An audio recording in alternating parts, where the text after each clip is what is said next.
우리가 함께 봉독할 말씀은 출애굽기 5장 1절에서 9절 말씀입니다. 자, 모세가 하나님께 사명을 받고 자기의 아들과 아내와 함께 애굽으로 돌아가고 있습니다. 그런데 모세가 지금 가는 이 애굽의 여정은 가까운 거리가 아닙니다. 먼 길입니다. 그러니까 가는 길이 너무 멀고 그 어린 아이도 같이 가야 하니까 또 이렇게 낙타에다 태우고 갈 거잖아요. 그렇게 가다 보니까 해가 저물었어요. 그래서 숙소에 들려서 하룻밤을 묵으려고 들어갔습니다. 그런데 여기서 아주 놀라운 사건이 하나 벌어집니다. 여호와께서 모세를 보시는데 모세를 죽이려고 하세요. 지금 모세를 애굽으로 들여보낸 분이 누구십니까? 여호와 하나님이시죠. 그런데 지금 하나님께서 그 하나님의 명령을 관철하려고 나는 못 가겠습니다 하고 얘기했던 그 모세를 너는 가라, 내가 할 것이다 하면서 보내셨는데 죽기 살기로 도망쳐 나왔던 그 길을 지금 다시 가는 모세를 만났는데 여호와께서 모세를 치려고 하십니다. 대체 이게 무슨 말일까? 그러니까 모세의 아내 시보라가 뭐라고 하냐면 그 아들을 데려다가 그 아들의 포피를 뱀니다. 그 포피를 베어서 모세의 발 앞에 갖다 대면서 뭐라고 하냐? 당신은 참으로 내게 피난 편이로다 이렇게 얘기합니다. 그 일이 있고 나서 하나님께서 모세를 풀어줍니다. 지금 죽이려고 하셨던 그분이 하나님이신데 이 일이 있고 나서 하나님께서 모세를 다시 놓아주십니다. 이게 대체 뭐지? 자, 이 사건을 알려면 우리가 창세기 17장 내용을 알아야 이 말씀이 여호와께서 왜 그러셨는지 우리가 알 수 있는데, 자, 아브라함의 가정에 할례를 명령하신 분이 누구십니까? 하나님이시죠. 하나님이십니다. 자, 그러면 모세는 누구의 후손인가요? 아브라함의 후손입니다. 그러면 모세의 자녀도 아브라함의 후손이겠죠.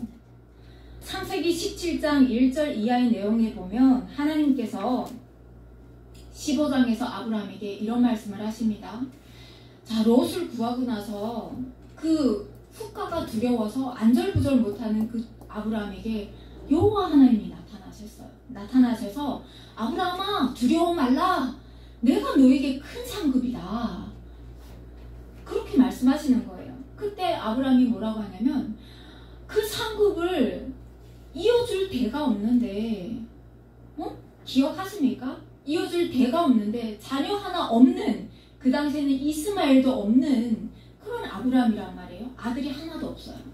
그러니까 아브라함이 하나님께서 나에게 상급이라고 하시는데 나에게 무엇을 주시겠습니까? 하면서 하나님께서 나에게 씨를 주지 않으시니 하면서 막 항소를 하는 내용이 나옵니다. 그러니까 하나님께서 아브라함을 밖으로 이끌어내셔서 하늘의 수많은 묵별들을 보여주시면서 너의 자손이 이와 같이 되리라 라고 약속을 해주셨어요.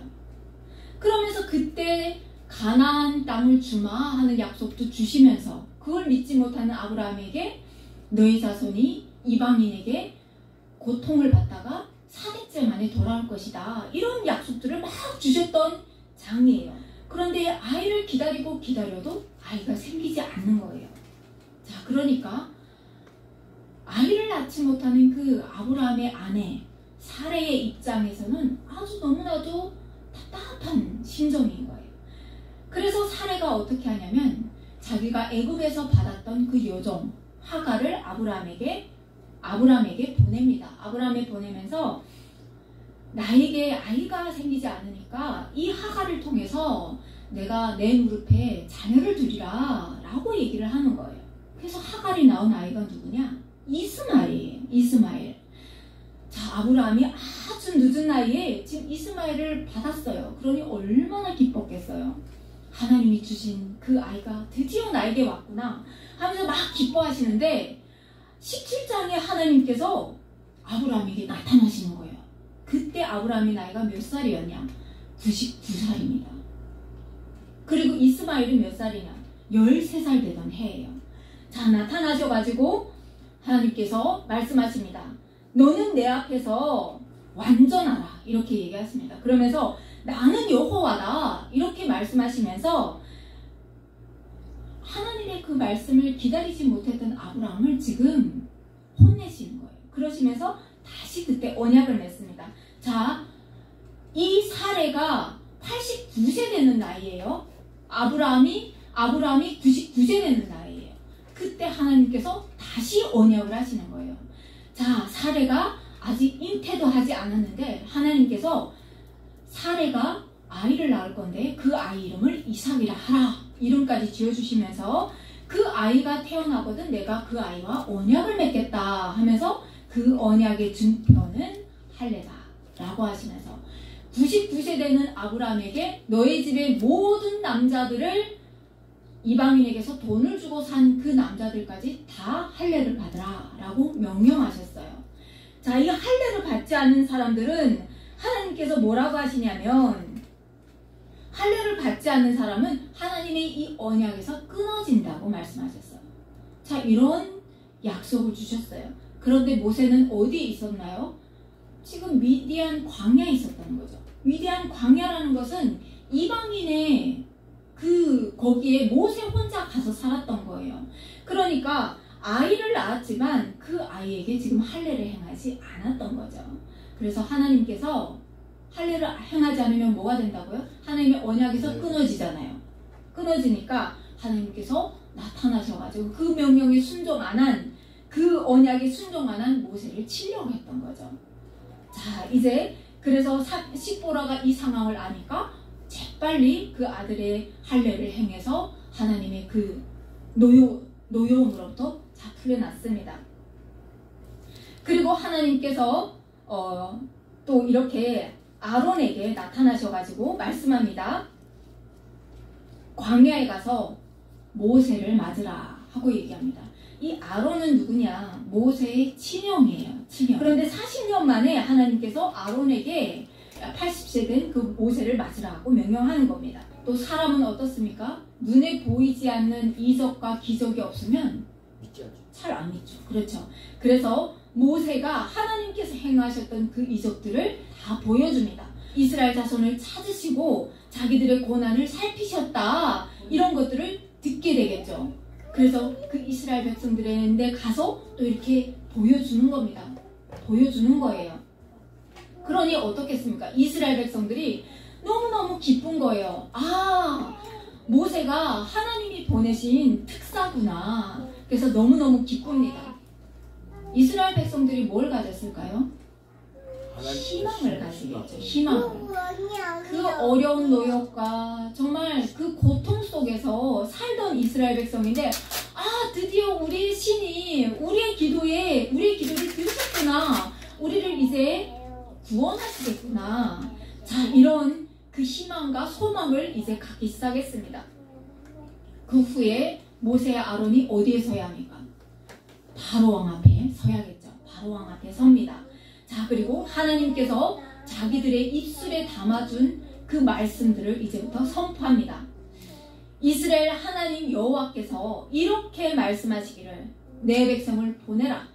그러면 그들이 광야에서 내 앞에 절기를 지킬 것이니라 하셨나이다.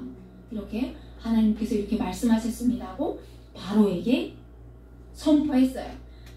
그러니까 우리가 오늘 봉독했지만 바로가 뭐라고 합니까? 여호와가 누구이기에 내가 그의 목소리를 듣고 이스라엘을 보내겠느냐? 나는 여호와를 알지 못한다. 이스라엘을 보내지 않겠다라고 명령합니다. 어떻게 생각되세요? 바로가 진짜 겁이 없죠? 아니, 천지 만물을 창조하신 그 여호와께 지금 여호와가 누군데? 나 몰라. 이스라엘 보낼 수 없어. 나의 권력을 포기할 수 없어. 이렇게 얘기를 한 겁니다. 자, 그런데 바로가 여호와 하나님을 알았을까요? 몰랐을까요? 몰랐겠죠. 맞습니다. 바로는 지금 겁이 없는 것이 아니라 하나님을 잘 몰라요. 모세가 살아가던 그 시대는 어떤 시대였냐면요, 신들이 다스린다고 믿던 그런 시대였어요. 자, 강력한 나라가 어떠한 나라하고 붙어서 전쟁을 했어요. 그런데 이겼어요. 이겼으면 상대방 나라, 그 이긴 나라 어떻게 생각을 했냐면요. 아, 우리가 강력한 신을 모시고 있기 때문에 우리가 이겼다라고 믿던 그런 시대였다는 거예요. 그러니 산에 가면 산신이 있고 들에 가면 들신, 바다에 가면 바다신, 이렇게 온갖 각처에 신이 있다고 믿던 그런 시대였어요. 그들의 관점으로 우리가 다시 돌아와서 생각해 보겠습니다. 그러면 자, 바로의 관점에서 자기는 가장 강력한 태양신을 믿고 자기는 태양신의 아들이라고 말하는 그 바로가 봤을 때, 자, 이스라엘의 신이에요. 무서울까요? 안 무서울까요? 안 무섭죠. 이스라엘은 지금 자기들의 밑에서 노예로 사는 사람들이에요. 그런데 이스라엘의 신이 나타나서 내 백성을 보내라 라고 명령했대요. 그러니 바로가 도저히 안 무서운 거예요. 자, 그러면 우리가 여기서 또 궁금한 게 하나 있습니다. 하나님을 왜 그들은 몰랐을까? 하나님은 왜 이스라엘 백성에게만 그 노예로 살아가는 그 연약한 이스라엘의 그 하나님으로만 계셨을까? 창세기 6장 3절부터 쭉 봐야 됩니다. 아주 먼 과거부터 돌아봐야 됩니다. 자, 하나님께서 사람을 만드셨는데 그 사람이 어떻게 했습니까? 선악과를 따먹으면서 하나님 앞에 불순종함으로 말미암아 세상에 죄가 들어왔습니다. 자, 그때부터 세상은 죄로 타락하면서 타락한 사람들이 번성하여서 이렇게 번창하기 시작했습니다. 많아지기 시작했습니다. 그런데 심지어 하나님의 아들들마저도 사람들이 낳은 그 딸들의 미모에 빠져가지고 하나님의 말씀에 불순종하여서 그 사람들의 딸들과 결혼하는 아주 하나님이 너무너무 싫어하는 일들을 지금 하고 있습니다. 계속 불순종의 연속인 거예요. 자, 이에 하나님께서 뭐라고 말씀하시냐? 나의 영이 영원히 사람과 함께하지 아니하리니 이는 그들이 육신이 됨이라 라고 말씀하십니다. 그래서 하나님께서 무엇을 하셨냐? 홍수로 세상을 심판하셨습니다. 싹 쓸어버리셨습니다. 청소했습니다. 그때 남은 사람이 누구일까요? 노아 가족이죠. 노아 가족 9명이 나오면서 그 방주에 탔던 생물들, 동물들, 조류들, 이런 그 생명체들만 살아서 나왔습니다. 그런데 그래서 노아 가족으로부터 제2의 인류가 오늘날까지 이렇게 이어진 거예요. 이어졌는데 문제는 그 죄가 노아 홍수로 끊어진 것이 아니라, 단절된 것이 아니라 계속 이어져 온다는 거예요. 그 죄가 없어지지 않았다는 거예요.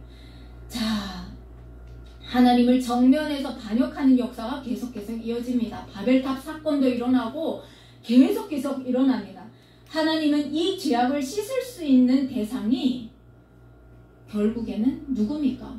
예수 그리스도밖에 없는 거예요. 사람으로는 이 죄를 대속할 수 있는 사람이 없는 거예요. 그래서 하나님께서 인간의 몸을 입고 오실 그 놀라운 역사를 지금 다 계획하고 계십니다. 그런데 그 아들 예수 그리스도가 누구의 대를 통해서 오냐고요? 의인의 대를 통해서 오는 거예요. 그게 바로 아브라함의 족보를 통해서 오는 거예요. 자, 로마서 5장 19절 말씀에 보면 한 사람이 순종하지 아니함으로 많은 사람이 죄인 된 것 같이 한 사람이 순종하심으로 많은 사람이 의인이 되리라. 하나님께서 이렇게 계획하신 거예요. 자, 이렇게 겁도 없는 바로가 나는 여호와를 알지 못한다 라고 얘기합니다. 그러므로 이스라엘을 보내지 않겠다 이렇게 얘기합니다. 그때 모세가 다시 말합니다. 히브리인의 하나님께서, 우리의 하나님이 지금 우리에게 나타나셨습니다. 우리를 광야로 사흘길쯤 가서 우리 하나님 여호와께 제사를 드리게 해주십시오. 우리가 이렇게 이 명령에 순종하지 않으면, 모세는 나병도 겪어봤어요. 하나님께서 네 품에 넣어봐라 했을 때 넣었다고 되니까 나병도 생겼었어요. 그리고 지팡이를 뿌렸을 때 뱀이 되는 것도 봤단 말이에요. 그러니까 모세가 얼마나 두렵겠습니까? 우리가 이 여호와의 말씀에 우리가 순종하지 않으면 그 여호와께서 우리를 전염병이나 칼로 치실까 두렵습니다. 그러니 우리를 보내주십시오 라고 얘기합니다. 그러니까 바로가 오히려 더 당당하게 얘기하는 거죠. 모세와 아론아, 너희가 어찌하여 백성의 노역을 시게 하느냐? 가서 너희의 일이나 해 라고 얘기하면서 이 땅의 백성이 많아졌거늘 너희가 그들로 노역을 시게 하는구나. 그러면서 뭐라고 합니까? 백성의 감독들과 기록원들에게 명령해서 노역으로 인해서 괴롭힘을 하던 짚을 전과 같이 주지 말라. 너희들이 주워다가 해라. 그렇지만 그 과제는 옛날과 절대로 줄어들지 않을 것이다. 옛날과 비해서 줄어들지 않을 것이다. 그 수요대로 그대로 다 구워라. 더 힘들게 하겠다는 거예요. 자, 그런데 바로가 아주 지혜로운 자예요. 사람의 욕구 단계를 봐도 생리적인 욕구가 먼저 채워져야 된대요. 그 생리적인 욕구는 생명을 유지하려는 욕구래요. 가장 기본적인 것이 입는 거, 먹는 거, 그리고 쓰고 우리가 들어가서 누워서 자고 일어날 그 집, 이런 것들이 생리적인 욕구예요. 이것이 조금 보장이 되면 그 다음에 안전의 욕구를 느낀대요. 아, 조금 좀 좋은 데 가서 조금 좀 편안한데 이게 위험하지 않을까? 이런 생각을 한대요. 바로가 너무나도 정확하게 알고 있는 거예요. 이들이 여유를 갖지 못하게, 생각의 여유를 갖지 못하게 쥐어짜는 거예요. 그러면 이 사람들은 허리를 펴지 못하고 하늘을 볼 새가 없으면 여호와 하나님이 우리에게 가서 제사를 지내고 여호와 하나님이 우리를 구원한다고 얘기를 해도 안 믿겨지는 거예요. 그런 상황을 지금 만들어낸 거예요. 바로가 너무너무 잘 알고 있는 거예요. 사탄은 우리를 너무너무 잘 알고 있어요. 우리의 약점을 너무너무 잘 알고 있는 거예요. 가장 부족한 점을 잘 알고 있는 거예요. 그걸 이용하는 거죠. 그래서 노역을 더 증가하고 가증시켜가지고 그들이 하나님을 바라보지 못하게 하는 거예요. 하나님 우리를 건져내실 그 계획에 동참하지 못하게 하는 거예요. 자, 이스라엘 백성이 애굽의 온 땅이 흩어져서, 자, 곡초라고 하면 그런 거예요. 풀을 뜯는 거예요. 풀을 뜯고, 그 다음에 나무 그루터기에서 이렇게 나무 껍질 부스레기를 줍고, 그래서 그 도구로 벽돌을 만드는 거기에 막 섞어가지고 뭔가를 할 수 있는 그런 거를 주려고 여기저기 뛰어다니기 시작해요. 그런데 그들이 원하는 수요대로 할 수 있을까요? 못해요. 지푸라기 줄러 다니려고 하면 다 시간이 드는 거잖아요. 자, 이렇게 되니까 바로의 감독들이 이스라엘 자손의 그 기록원들을 때리는 거예요. 때리면서 혼내는 거예요. 너희가 어찌하여 어제와 오늘에 만드는 벽돌의 수요를 전과 같이 채우지 못하느냐 하면서 혼내는 거예요. 그러니 이스라엘 그 기록원들도 억울하잖아요. 자, 그러니까 왕은 어찌하여 당신들의 종들에게 이같이 하시나이까?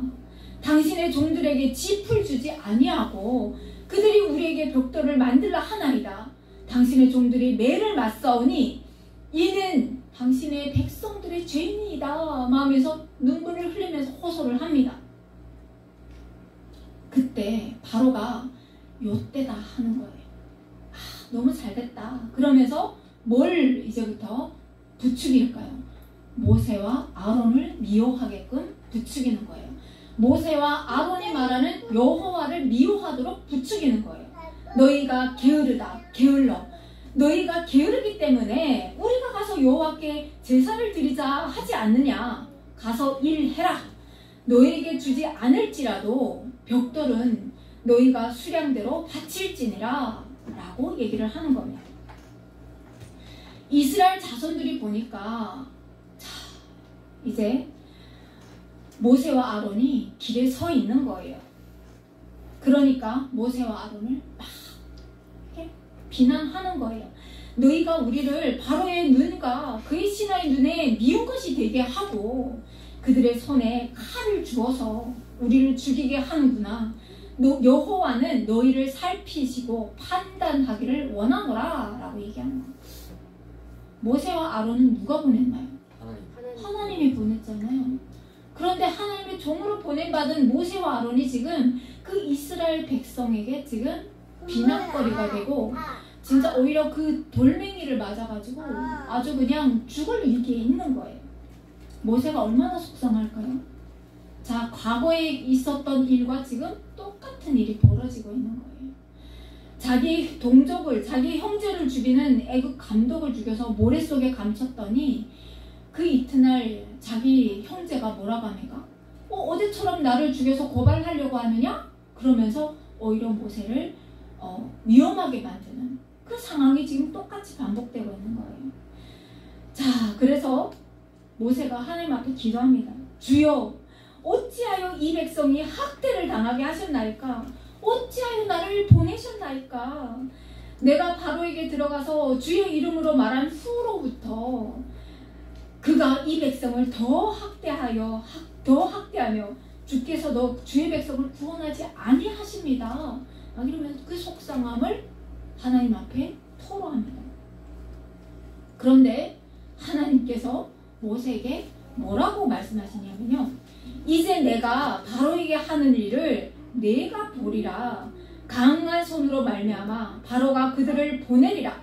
강한 손으로 말미암아 바로가 그들을 그 땅에서 쫓아내리라. 그러면서 나는 여호와니라.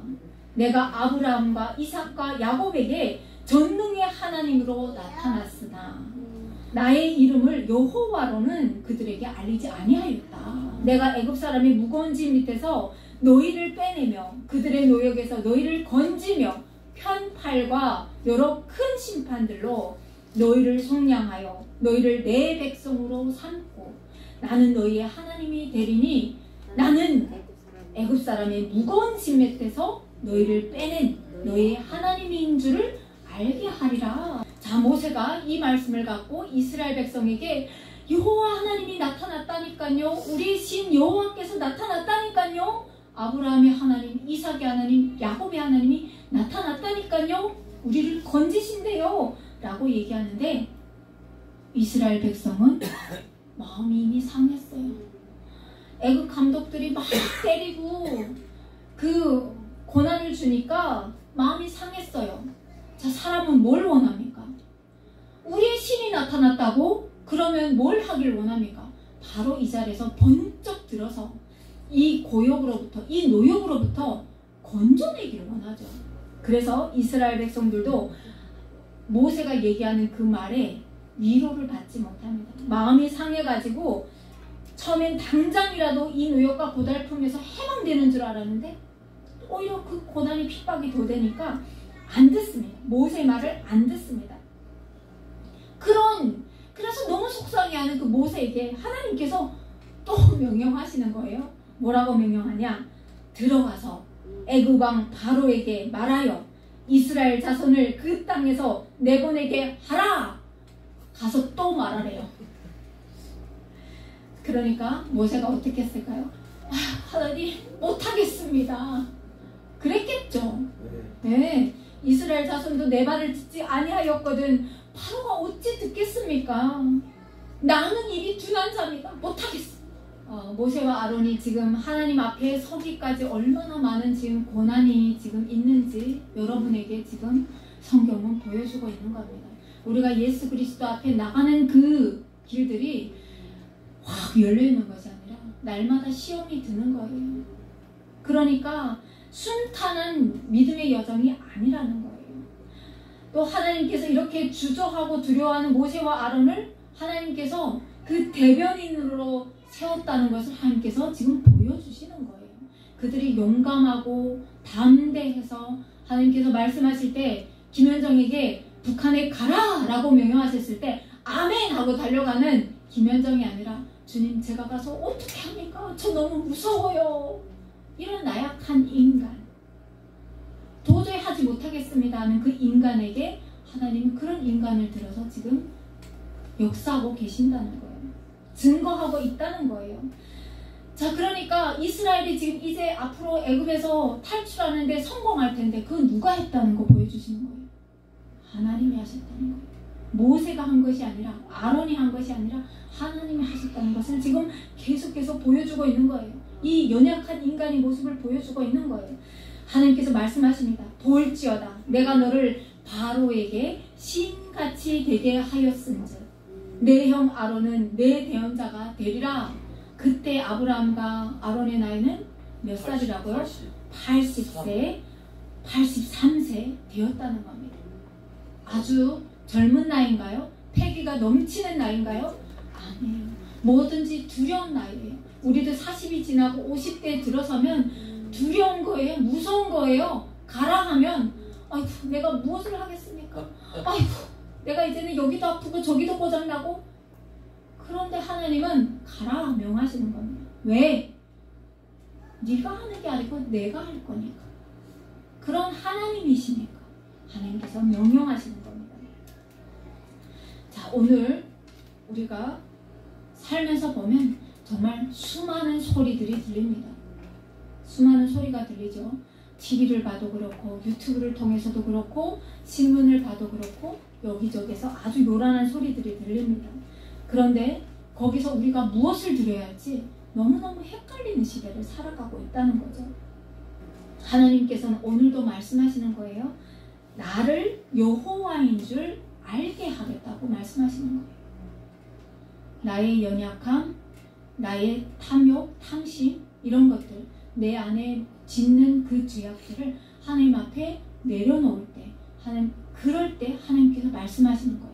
내 안에 뭔가가 가득 차 있으면 하나님이 말씀하셔도 우리의 마음에 들리지가 않아요.